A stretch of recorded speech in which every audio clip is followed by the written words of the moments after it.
So log x 1/16 equal -2 হলে x এর মান কত? আমাদেরকে বের করতে হবে এক্স এর মান কত। এখানে চারটি অপশন দেওয়া আছে, অপশন 1 3, অপশন 2 4, অপশন 3 √3, অপশন 4 2। এখন আমাদেরকে এক্স এর মান বের করতে হবে। সো এখানে আমরা এখন লিখি ইকুয়াল,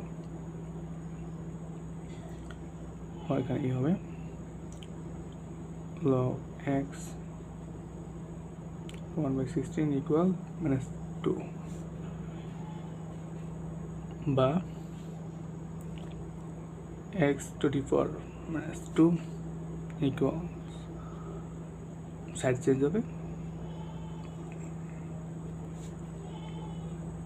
x -2 যদি হয় এখানে 1 উপরে যায়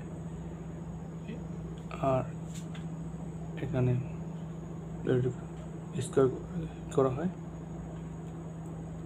তাহলে কত হবে 4 স্কোয়ার হবে, 4 স্কোয়ার 16। Second easy process. এখন স্কোয়ার 4 স্কোয়ার হবে, এখন স্কোয়ার স্কোয়ার কাটা যাবে, x equal 4। Okay, this is the correct answer, 4 answer, 4 will be the correct answer.